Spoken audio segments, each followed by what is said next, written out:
Slide 1 isyarat visual adalah metode komunikasi antar kapal atau dari kapal ke darat yang menggunakan media yang langsung terlihat oleh mata, seperti bendera, lampu sinyal, dan sosok siang. Seluruh aturan dan artinya dihimpun di dalam buku International Code of Signals yang wajib ada di setiap anjungan kapal niaga. Komunikasi semacam ini menjadi andalan utama ketika radio rusak, suasana harus hening elektronik, atau saat musim badai membuat gelombang radio terganggu. Tanpa alat ini, kapal akan kesulitan menyampaikan maksudnya kepada kapal lain yang berbeda bahasa dan bendera di atas kapal. Tanggung jawab utama isyarat visual ada pada perwira jaga yang bertugas di anjungan. Ia harus memilih jenis isyarat yang paling tepat. Bisa bendera jika siang dan angin cukup, atau lampu aldis jika malam tiba dan jarak pandang menurun. Setelah memilih, ia memastikan alat dalam kondisi sempurna dan tidak ada kerusakan seperti kain sobek atau bohlam putus. Pesan yang akan dikirim kemudian diterjemahkan ke dalam kode huruf menggunakan buku kode, lalu dikirim sesuai prosedur. Semua ini dilakukan dengan tetap menjaga kewaspadaan penuh terhadap situasi lalu lintas laut di sekitar kapal. Ketika pesan sudah dikirim, perwira jaga tidak serta-merta meninggalkan posisinya begitu saja. Ia harus menunggu sampai kapal penerima memberikan balasan yang sesuai, baik berupa pengulangan kode yang sama atau isyarat lain sebagai tanda mengerti. Jika balasan tak kunjung datang, pengiriman bisa diulangi atau dicoba dengan media lain seperti lampu sorot darurat. Selama seluruh proses berlangsung, catatan waktu dan isi pesan ditulis dengan rapi di buku log isyarat. Hal ini sangat penting sebagai dokumen resmi kapal yang bisa diperiksa sewaktu-waktu oleh otoritas. Setelah seluruh komunikasi selesai, semua peralatan harus segera diamankan dan dikembalikan ke tempat penyimpanannya. Bendera yang telah digunakan dicek kembali, apakah ada kotoran atau robekan kecil yang mungkin terjadi saat berkibar. Lampu aldis dimatikan, dilepas dari sumber listrik, dan didinginkan sejenak agar tidak merusak bohlam. Tali kerekan pun diikat dan dirapikan kembali, supaya tidak menjuntai membahayakan. Pada akhirnya, isyarat visual adalah keterampilan dasar yang tidak boleh diabaikan oleh setiap calon ahli nautika tingkat 4.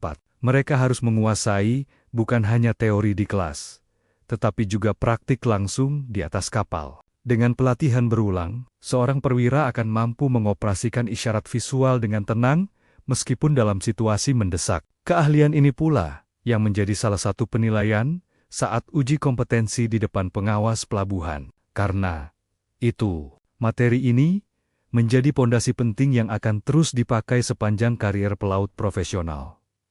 Slide 2 International Code of Signals adalah buku petunjuk resmi yang dipakai oleh seluruh pelaut dunia untuk mengubah pesan biasa menjadi kode huruf dan angka. Buku ini memuat ribuan arti sinyal yang dikelompokkan dalam beberapa bagian, yaitu sinyal 1 huruf, 2 huruf, 3 huruf, dan sinyal khusus seperti medis dan mara bahaya. Setiap negara yang menjadi anggota Organisasi Maritim Internasional wajib menyediakan buku ini di kapalnya dalam edisi terbaru. Tujuannya sangat sederhana, namun vital, yaitu menghilangkan kesalahpahaman bahasa di tengah lautan lepas.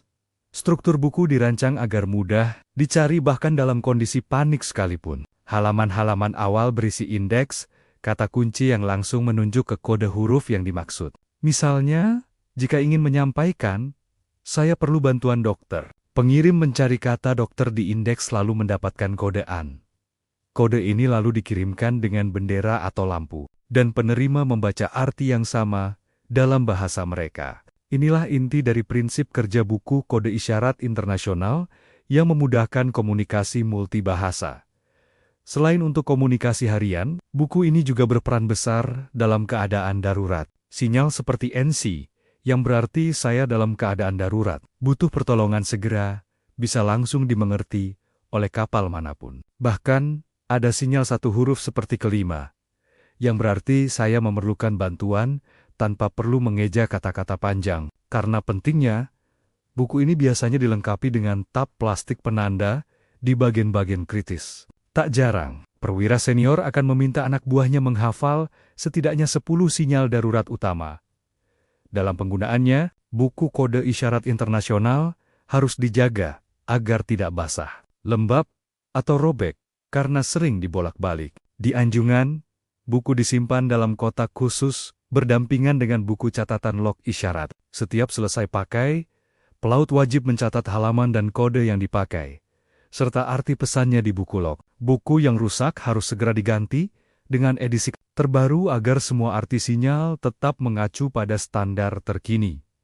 Menguasai buku ini adalah bagian dari kompetensi wajib seorang ahli nautika tingkat 4 dalam ujian. Peserta biasanya diminta mencari sinyal tertentu dalam waktu singkat untuk menguji kecepatan mereka. Instruktur biasanya menyiapkan skenario komunikasi buatan yang memaksa peserta terbiasa dengan tata letak buku. Ketika sudah bekerja di laut nanti, keterampilan ini akan sangat membantu, terutama saat harus berkomunikasi dalam situasi sulit dan mendesak.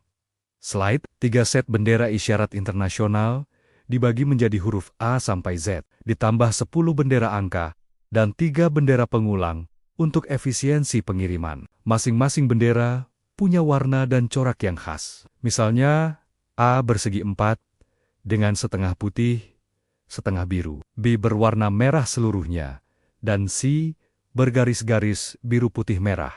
Warna dan bentuk ini dirancang sedemikian rupa agar tetap bisa dibedakan, meski tertiup angin kencang atau dilihat dari jarak jauh. Yang paling penting untuk dihafal adalah makna ketika bendera dikibarkan, secara tunggal atau sendiri-sendiri. Contoh paling sering muncul dalam praktik adalah bendera A, yang artinya saya punya penyelam di bawah, hindari saya dengan kecepatan rendah. Bendera B menyampaikan saya sedang memuat, membongkar, atau membawa muatan berbahaya, sehingga kapal lain diminta menjauh. Bendera O langsung membunyikan peringatan orang jatuh ke laut, yang memicu prosedur darurat di seluruh kapal sekitar. Selain itu, ada bendera panjang yang berarti semua personel kembali ke kapal. Kapal akan segera berlayar. Dan bendera U yang memperingatkan Anda menuju ke arah bahaya sebelum mengibarkan bendera tunggal. Awak yang bertugas harus memilih bendera yang tepat dari kotak penyimpanan yang tersusun rapi. Ia lalu membentangkan bendera sebentar untuk memeriksa apakah ada kotoran, warna pudar, atau jahitan lepas. Setelah yakin, bendera diikatkan pada tali kerekan dengan simpul yang aman namun mudah dilepas. Tali lalu ditarik perlahan sambil terus mengawasi bendera agar tidak tersangkut, terutama saat angin bertiup kencang. Begitu mencapai puncak tiang, tali diikat klit agar bendera tetap berkibar bebas. Setelah pesan tersampaikan dan situasi sudah normal, bendera harus segera diturunkan. Proses menurunkan dilakukan dengan menahan laju tali secara merata. Tidak boleh dilepas begitu saja, karena bisa mengakibatkan bendera jatuh ke geladak. Setelah bendera turun, simpul dilepas dan kain diperiksa ulang, apakah ada kerusakan baru. Bendera kemudian dilipat mengikuti arah serat kain agar tidak kusut dan dimasukkan kembali ke dalam kotak sesuai urutan abjad. Dalam pelatihan di darat, calon perwira biasanya diminta menghafal arti bendera satu huruf dengan permainan kartu atau kuis cepat. Instruktur akan menunjukkan gambar bendera dan peserta harus menyebutkan artinya dalam waktu beberapa detik. Cara ini terbukti efektif, membuat ingatan melekat kuat sebelum mereka praktek langsung di atas kapal. Pada akhirnya, penguasaan bendera tunggal ini menjadi dasar kepercayaan diri seorang perwira jaga. Slide 4.000 kombinasi 2 bendera isyarat digunakan ketika satu bendera saja. Tidak cukup untuk menyampaikan maksud yang lebih rinci. 2 bendera ini dikibarkan secara bersusun vertikal pada satu tali yang sama, di mana bendera atas adalah huruf pertama dan bendera bawah adalah huruf kedua. Urutan ini tidak boleh terbalik, karena an dan na memiliki arti yang sangat berbeda. Dalam aturan internasional, setiap pasangan huruf sudah memiliki arti tetap yang tertulis di buku International Code of Signals. Contoh pasangan yang sering digunakan adalah an, yang berarti saya membutuhkan bantuan dokter, CB, yang berarti saya membutuhkan bantuan segera, dan DV, yang berarti saya mengalami kebakaran. Ada juga pasangan huruf untuk komunikasi navigasi, seperti yang berarti Anda sebaiknya tidak melewati saya, atau ZD, yang berarti silakan laporkan saya ke perusahaan. Semua arti ini harus dicari di buku kode, tetapi perwira senior biasanya sudah hafal pasangan-pasangan yang sering muncul. Dengan begitu melihat susunan dua bendera di kapal lain, mereka bisa langsung mengantisipasi tindakan apa yang perlu diambil. Proses pengiriman. Dua bendera dimulai dengan memilih kedua bendera sesuai kode yang dicari di buku. Pelaut lalu mengaitkan bendera pertama pada tali bagian atas. Kemudian bendera kedua di bawahnya dengan jarak tertentu agar tidak bertumpuk. Setelah dipastikan kedua bendera terbentang dengan jelas, tali ditarik perlahan hingga kedua bendera mencapai ketinggian yang diinginkan. Selama di atas, awak jaga harus memantau apakah susunan bendera masih terlihat rapi dan tidak terbelit angin. Ketika kapal penerima sudah membalas, biasanya mereka juga mengibarkan kombinasi bendera yang sama sebagai tanda terima. Setelah tidak diperlukan lagi, kedua bendera diturunkan secara bersamaan dengan hati-hati. Pelaut lalu melepas simpul dan memisahkan kedua bendera. Memeriksanya sebentar, lalu menyimpannya kembali di kotak sesuai abjad. Bila ditemukan robek kecil, harus segera dijahit agar tidak melebar saat dikibarkan lagi. Slide 5.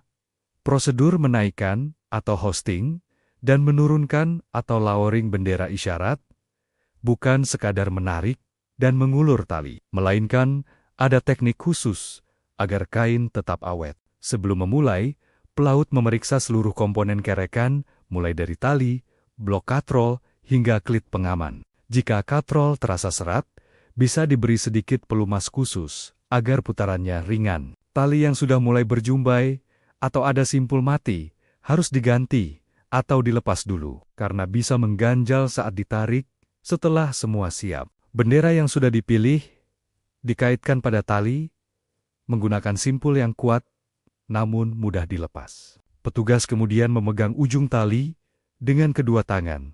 Satu tangan menarik, dan tangan lain menahan untuk menjaga kendali. Tarikan dilakukan perlahan sambil mata terus menatap ke atas, mengawasi apakah bendera melintas dengan mulus tanpa tersangkut di tiang atau antena. Begitu bendera mencapai puncak, tali diikatkan pada klit dengan rapat, dan sisa tali digulung rapi agar tidak menjuntai selama bendera berkibar. Perwira jaga harus sesekali memeriksa kondisi bendera dari anjungan. Angin yang berubah arah tiba-tiba bisa membuat bendera membelit tali atau malah melilit tiang, sehingga warnanya tidak terbaca. Apabila itu terjadi, bendera harus segera diturunkan dan dikibarkan ulang agar isyarat bisa terbaca dengan benar. Pantauan ini sangat penting karena isyarat yang tidak jelas bisa disalahartikan oleh kapal lain. Saat tiba waktu menurunkan, petugas melepas ikatan tali dari klit dengan hati-hati agar tidak tersentak. Laju tali ditahan secara perlahan menggunakan kedua tangan. Jangan sampai tali meluncur bebas karena bisa melukai tangan dan membuat bendera jatuh keras. Begitu bendera mencapai dek, petugas segera menangkap kainnya agar tidak menyentuh lantai yang mungkin basah atau berminyak. Setelah itu, simpul dilepas dan bendera dilipat langsung di tempat yang bersih. Di pelatihan Antaifi, praktik hosting dan lowering bendera biasanya dilakukan di tiang simulasi atau langsung di kapal latih. Peserta diajari mulai dari cara mengikat simpul, menarik tali dengan postur tubuh benar, hingga mengamankan tali di klit. Instruktur akan mengingatkan bahwa kesabaran adalah kunci, karena menarik terlalu cepat bisa membuat bendera tersangkut dan robek. Setelah peserta dinilai mampu, mereka boleh bergiliran melakukan prosedur lengkap tanpa bantuan. Slide 6. Sandi Morse adalah dasar dari semua komunikasi cahaya di laut, yang terdiri dari kombinasi titik dan garis untuk mewakili setiap huruf dan angka. Titik diwakili oleh nyala lampu pendek, sementara garis adalah nyala lampu yang lebih panjang. Kode ini diciptakan untuk bisa dikirim melalui bunyi, cahaya, atau bahkan kedipan mata, asal pengirim dan penerima mengerti iramanya. Di kapal, sandi Morse paling sering digunakan melalui lampu Aldis untuk mengirim pesan secara terarah. Kode yang paling mutlak dihafal adalah isyarat SOS, yang terdiri dari 3 titik, 3 garis, 3 titik, tanpa jeda huruf. Pola ini diakui secara internasional sebagai tanda bahaya dan bisa dikirim menggunakan alat apapun, termasuk lampu senter biasa. Selain itu, operator harus hafal panggilan umum seperti AA, yang berarti perhatian semua kapal dan isyarat, RPT yang berarti ulangi pesan terakhir Anda, tanpa hafalan sandi Morse. Sandi Morse, seorang perwira tidak bisa mengoperasikan lampu isyarat dengan efisien. Sebelum memulai pengiriman, operator harus memastikan bahwa lampu sinyal dalam kondisi terang dan stabil. Lensa harus bersih, sumber listrik harus cukup, dan fokus lampu harus diarahkan tepat ke kapal tujuan. Buku sandi Morse selalu dibuka di samping operator sebagai acuan jika ada huruf yang lupa. Setelah area sekitar dipastikan aman, operator mulai mengirim dengan menekan saklar picu lampu sesuai pola huruf pertama. Setiap satu kata berhasil dikirim, operator memberi jeda panjang dan menunggu balasan dari penerima. Jika penerima mengerti, ia akan membalas dengan huruf tinggi yang artinya kata diterima. Bila penerima tidak jelas, ia mengirim isyarat RPT agar pengirim mengulangi kata tersebut. Proses ini membutuhkan kesabaran dari kedua pihak, tetapi sangat efektif untuk menyampaikan pesan detail. Setelah seluruh pesan selesai, operator menutup dengan isyarat AR yang berarti akhir transmisi. Semua pesan yang keluar dan masuk harus dicatat di buku log komunikasi cahaya dengan mencantumkan waktu dan nama operator. Lampu kemudian dimatikan dan disimpan kembali. Dengan pelatihan berulang, kecepatan dan ketepatan mengirim sandi Morse akan meningkat drastis, menjadikan perwira semakin andal di anjungan. Slide 7 lampu Aldis adalah lampu isyarat bertenaga tinggi yang dirancang untuk mengirimkan sandi Morse dalam bentuk kilatan cahaya terfokus. Komponen utamanya terdiri dari bohlam bertenaga besar, reflektor di belakang bohlam, dan lensa cembung di depan yang menyatukan berkas cahaya. Saklar picu atau pemicu yang terletak di gagang lampu memungkinkan operator menyalakan dan mematikan cahaya dengan sangat cepat. Ketika diarahkan dengan tepat, sinar Aldis bisa menempuh jarak beberapa mil dan tetap terlihat jelas meski ada kabut tipis. Sumber listrik. Lampu Aldis biasanya berasal dari aki khusus atau langsung dari panel listrik anjungan. Sebelum digunakan, teknisi memeriksa tegangan listrik dan kebersihan lensa agar tidak ada debu yang menghalangi sorotan. Lampu kemudian dipasang pada bracket yang sudah tersedia di sisi anjungan. Bisa juga dipasang di tripod portable jika akan digunakan di sayap anjungan. Setelah kabel tersambung dengan benar, operator menyalakan sebentar untuk uji nyala. Pengoperasian lampu Aldis memerlukan koordinasi antara mata dan tangan yang baik. Tangan kanan biasanya memegang gagang dan mengarahkan, sementara jari telunjuk siap menekan saklar picu. Operator mengarahkan lampu ke kapal tujuan dengan bantuan teropong agar sorotan tepat sasaran. Begitu sasaran terlihat, ia mulai mengirim panggilan dan melanjutkan dengan isi pesan kata per kata. Salah satu keunggulan lampu Aldis adalah kemampuannya digunakan siang dan malam, asalkan lensa bersih dan daya cukup. Pada malam hari, sorotan Aldis terlihat sangat jelas dan bisa menjadi satu-satunya media komunikasi yang aman. Pada siang hari, meski cahaya matahari sangat kuat, sorotan Aldis tetap bisa terlihat jika diarahkan langsung ke mata pengamat. Perawatan rutinnya meliputi pembersihan lensa, pengecekan sambungan kabel, dan penggantian bohlam yang masa pakainya sudah habis. Selesai digunakan, lampu Aldis dimatikan dan dibiarkan beberapa menit agar suhunya turun. Kabel dilepas dari sumber listrik, lalu lampu dibersihkan dari debu dan garam laut yang bisa menyebabkan korosi. Lampu kemudian disimpan di tempat yang kering dan terlindung dari benturan. Semua aktivitas penggunaan dicatat di buku log peralatan, termasuk durasi pemakaian dan nama operator.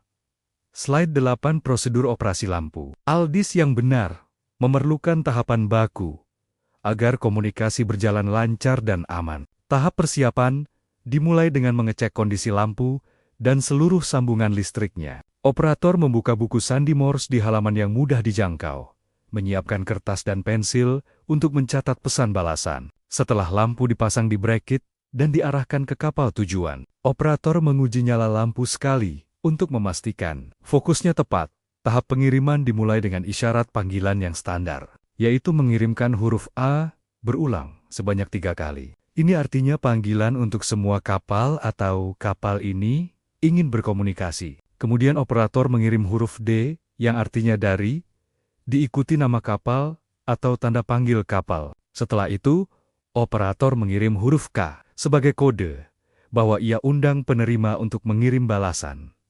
Ketika kapal tujuan sudah melihat panggilan dan siap menerima, mereka akan membalas dengan huruf K juga. Operator kemudian mulai mengirim isi pesan, kata demi kata. Setiap akhir kata, ia berhenti sejenak dan menunggu penerima membalas dengan huruf tinggi yang menandakan kata diterima. Jika penerima tidak membalas, operator mengulang kata terakhir, bukan seluruh pesan.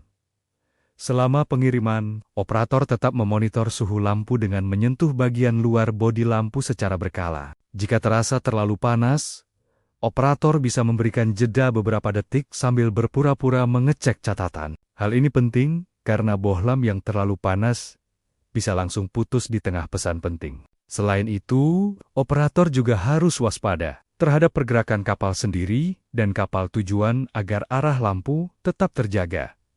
Setelah seluruh pesan selesai, operator mengirim isyarat R, yang berarti akhir transmisi. Tidak ada lagi yang akan dikirim. Lampu dimatikan, kabel dilepas, dan lensa dibersihkan dengan kain microfiber. Pesan yang keluar dan masuk dicatat lengkap di buku log, termasuk jam mulai dan selesai. Lampu Aldis kemudian disimpan kembali di tempatnya, siap untuk jaga berikutnya. Slide 9 sosok siang, atau day ships, adalah benda geometris, berwarna hitam yang dikibarkan di kapal pada siang hari untuk menunjukkan status atau kegiatan kapal. Aturannya wajib mengikuti peraturan pencegahan tubrukan di laut atau COLEX dan ada 4 bentuk dasar: bola, kerucut, belah ketupat, dan silinder. Semuanya harus berwarna hitam pekat agar kontras dengan langit. Sosok ini tidak memerlukan listrik, sehingga sangat andal dan tidak bisa rusak oleh air. Fungsi utama sosok siang adalah memberitahu kapal lain tentang apa yang sedang dilakukan kapal tersebut.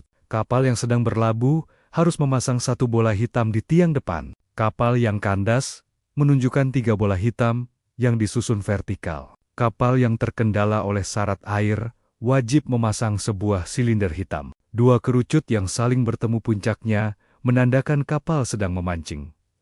Pemasangan sosok siang dilakukan segera begitu status kapal berubah. Tanpa menunda sedikit pun, pelaut yang bertugas mengambil sosok dari kotak penyimpanan khusus, memeriksa apakah cat hitamnya masih pekat atau sudah pudar. Sosok kemudian diikat pada tali kerekan dan dikerek ke posisi yang telah ditentukan. Begitu mencapai posisi, tali diikat di klit dan posisi sosok diperiksa dari berbagai sudut anjungan selama sosok dipasang. Perwira jaga rutin memeriksa apakah posisinya masih benar. Angin kencang bisa membuat bola berputar-putar atau tali melorot sedikit sehingga susunan vertikalnya berubah. Jika itu terjadi, petugas harus segera memperbaiki karena isyarat yang salah bisa dianggap sebagai pelanggaran. Di beberapa pelabuhan, kesalahan pemasangan sosok siang bisa mengakibatkan denda dari Syah Bandar.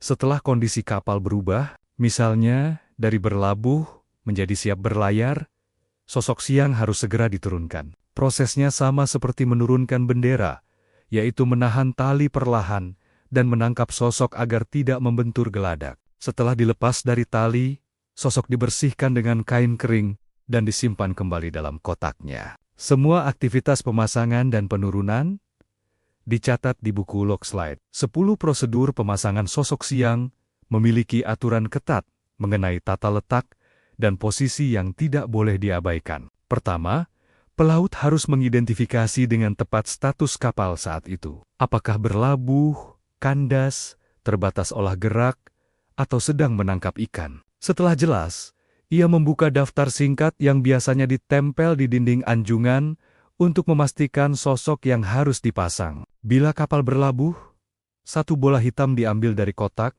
dan segera dibawa ke tiang depan.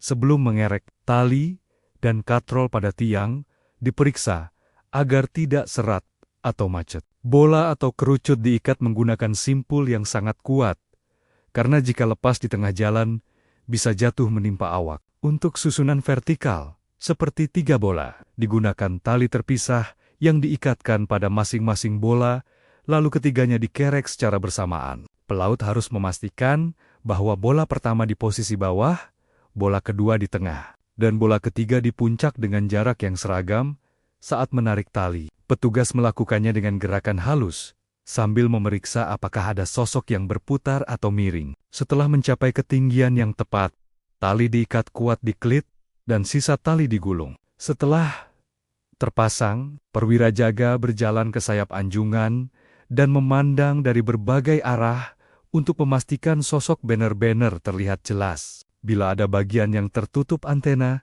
atau tiang lain, posisi harus disesuaikan.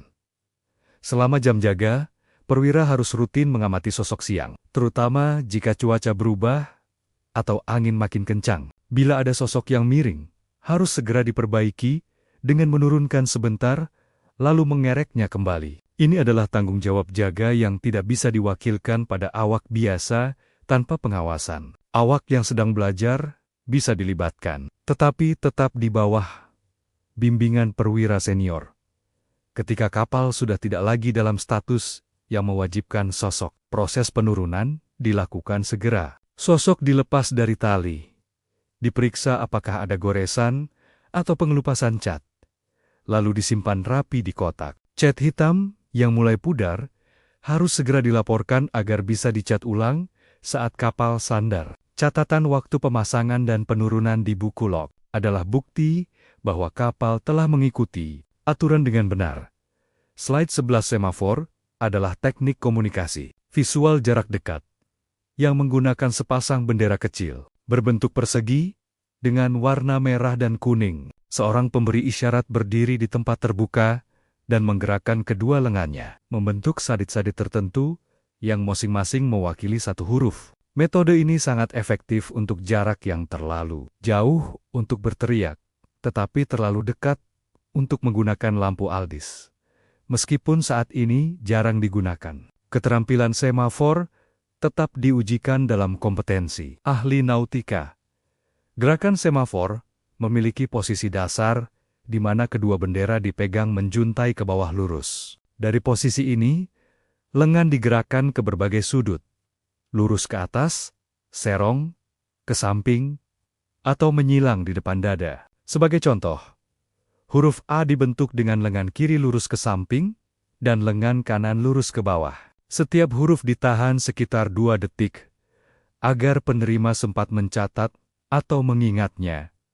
Sebelum memulai, pemberi isyarat memeriksa bendera semafor, apakah warnanya masih mencolok dan gagangnya kokoh. Ia kemudian memilih posisi berdiri dengan latar belakang polos, seperti dinding putih atau langit cerah, agar siluet lengan dan bendera terlihat jelas. Isyarat panggilan biasanya berupa ayunan bendera menyilang di depan dada beberapa kali, sampai kapal tujuan mengibarkan bendera, tanda siap. Pengiriman huruf dimulai dengan tempo yang stabil, tidak terlalu cepat, dan tidak terlalu lambat.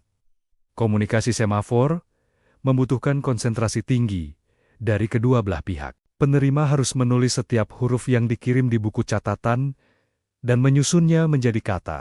Jika ada kata yang janggal, penerima bisa meminta pengulangan dengan isyarat tertentu. Karena sifatnya manual, kesalahan bisa terjadi jika pemberi isyarat ragu-ragu atau angin membuat bendera melintir. Setelah seluruh pesan selesai, pemberi isyarat menutup dengan isyarat R menggunakan gerakan bendera khusus. Kedua bendera kemudian dilipat dan disimpan di tempat kecil di anjungan. Pesan yang dikirim dan diterima dicatat di buku log sebagai arsip komunikasi. Dalam pelatihan anti-V, peserta diminta berdiri berpasangan di lapangan dan mengirim kata-kata sederhana. Slide 12, sinyal bahaya visual atau visual distress signals adalah alat piroteknik dan non-piroteknik yang dirancang untuk menarik perhatian maksimal saat kapal berada dalam situasi darurat. Jenisnya meliputi roket parasut yang meluncur tinggi suar tangan yang menyala merah menyilaukan, dan asap apung yang mengeluarkan kepulan jingga tebal. Semuanya dikemas dalam wadah tahan air dan disimpan di tempat yang mudah dijangkau. Setiap awak harus tahu letak dan cara mengaktifkannya tanpa membaca manual.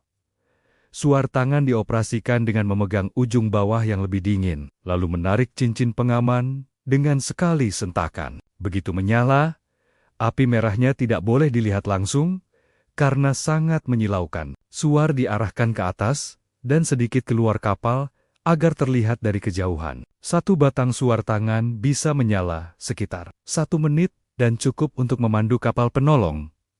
Roket parasut digunakan dengan berdiri kokoh di geladak terbuka, membuka tutup pelindung, lalu menarik tali picu. Roket akan melesat ke atas, melawan arah angin, dan pada ketinggian tertentu mengeluarkan parasut kecil yang memancarkan cahaya terang. Operator harus memastikan tidak ada halangan di atas, seperti kabel atau tiang tinggi. Roket parasut yang gagal meluncur harus segera dibuang ke laut dengan hati-hati.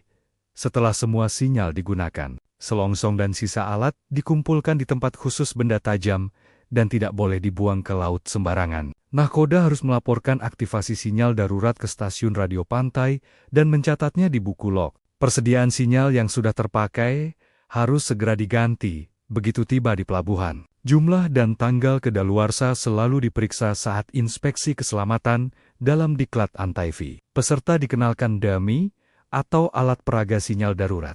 Mereka belajar membedakan jenis, cara memegang yang benar, dan prosedur pelaporan. Instruktur menekankan bahwa sinyal darurat hanya untuk bahaya nyata, bukan latihan di tengah laut. Pengetahuan ini membuat perwira muda siap mengambil tindakan tepat saat nyawa awak dan kapal dipertaruhkan.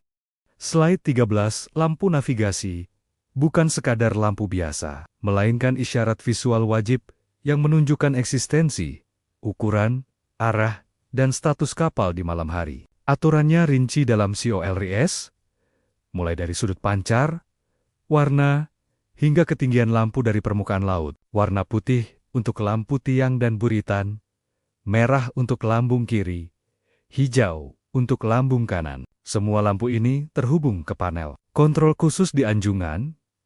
Fungsi utama lampu navigasi adalah memberi informasi arah haluan kapal. Jika sebuah kapal melihat lampu merah di sisi kanannya, artinya ia melihat sisi kiri kapal kita yang sedang melintas. Dengan informasi ini, mereka bisa segera menentukan siapa yang harus menghindar sesuai aturan tubrukan. Dalam hitungan detik, perwira jaga sudah bisa membaca situasi dan mengambil keputusan.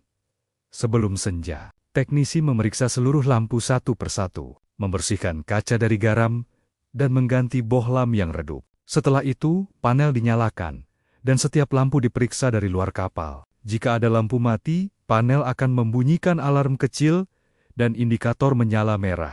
Ini memudahkan perwira mengetahui masalah tanpa keluar anjungan selama berlayar. Lampu navigasi tidak boleh dimatikan dari senja hingga fajar, juga saat hujan lebat atau kabut. Jika kapal berubah status, misalnya menjadi tidak terkendali, perwira harus menyalakan 2 lampu merah vertikal sebagai isyarat tambahan. Semua lampu harus terlihat jelas dari jarak minimal 2 mil. Pengaturan sudut pancarnya tidak boleh diubah sembarangan. Setelah fajar atau cuaca cerah, lampu dimatikan dari panel. Teknisi mencatat kerusakan yang ditemukan untuk segera diperbaiki. Semua kegiatan dicatat di buku perawatan yang menjadi bagian inspeksi berkala. Peserta diklat diajari bukan hanya teori, tapi juga praktik menyalakan dan memonitor panel, agar mereka memperlakukan lampu navigasi sebagai suara kapal di kegelapan. Slide 14, lampu sorot utama kapal, yang biasa digunakan menerangi dermaga, bisa difungsikan sebagai alat isyarat visual darurat. Fungsinya menjadi cadangan penting apabila lampu aldis rusak atau tidak tersedia. Dengan daya besar dan jarak sorot jauh, lampu sorot mampu mengirim isyarat cahaya sederhana ke kapal lain atau stasiun pantai. Caranya mengedipkan lampu sesuai pola Sandi Morse secara manual menggunakan saklar. On-off. Pola paling penting yang harus bisa dikirim adalah isyarat SOS, yaitu 3 kedipan pendek, 3 panjang, dan 3 pendek. Operator menyalakan lampu sorot, mengarahkannya ke sasaran, lalu mengedipkan saklar secara ritmis. Karena lampu sorot memiliki jeda nyala yang lebih lambat, operator harus menyesuaikan durasi dengan sabar. Kapal yang melihat isyarat ini langsung tahu bahwa kapal pengirim dalam bahaya.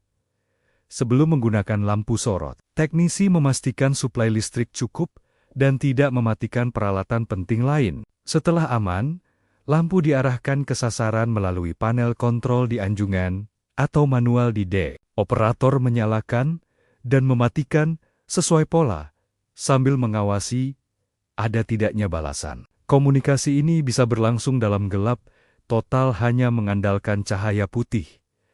Satu hal yang harus diperhatikan adalah jangan sampai sorotan mengenai anjungan sendiri, karena bisa menyilaukan perwira jaga. Lampu sorot juga sebaiknya tidak dinyalakan terus-menerus agar tidak memanas. Operator harus mengistirahatkan lampu setiap beberapa menit. Jika memungkinkan, komunikasi dilakukan bergantian dengan alat lain agar beban listrik tidak melonjak.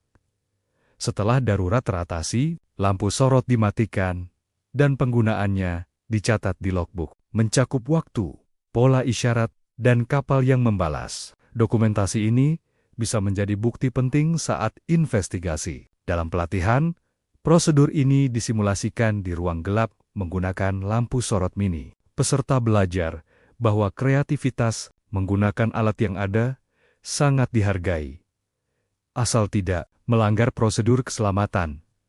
Slide 15. Perawatan rutin. Seluruh peralatan isyarat visual adalah bagian dari sistem manajemen keselamatan atau ISM Code yang diterapkan. Di semua kapal modern, jadwal perawatan dibuat oleh kepala kamar mesin dan nahkoda, mencakup pemeriksaan mingguan, bulanan, dan tahunan. Semua hasil dicatat di buku perawatan dan ditandatangani petugas. Jika ada kerusakan, tindakan perbaikan harus segera diambil. Pemeriksaan bendera isyarat dilakukan dengan membentangkan satu persatu di dek, memeriksa jahitan, warna, dan sobekan. Bendera yang pudar atau robek harus diganti, karena isyarat yang tidak jelas sama berbahayanya dengan tidak memberi isyarat. Tali kerekan juga dicek dari ujung ke ujung, apakah ada yang menipis. Katrol diberi pelumas dan diputar untuk memastikan tidak macet. Untuk lampu aldis dan lampu navigasi, teknisi menggunakan multimeter untuk mengecek tegangan dan kontinuitas kabel. Lensa dibersihkan dengan cairan khusus, dan bohlam yang melewati jam pakai diganti. Panel kontrol diuji dengan menyalakan semua lampu satu persatu sambil melihat dari luar. Simulasi komunikasi darurat juga dilakukan mendadak untuk menguji kesiapan kru. Sinyal darurat, piroteknik dicek tanggal kedaluarsa dan kondisi kemasannya. Sinyal yang kedaluarsa harus dipisahkan dan segera diganti saat sandar. Petugas menghitung jumlahnya dan memastikan sesuai inventaris. Semua dilakukan dengan sarung tangan karena bahan piroteknik sensitif terhadap benturan. Setelah pemeriksaan dan simulasi selesai, semua temuan ditulis dalam laporan yang diserahkan ke nahkoda. Laporan ini menjadi bukti kepatuhan terhadap aturan internasional. Peserta diklat diwajibkan mengisi buku perawatan contoh sebagai nilai praktik. Kebiasaan mencatat dan memeriksa akan melekat hingga menjadi perwira senior demi keselamatan kapal, awak, dan muatan.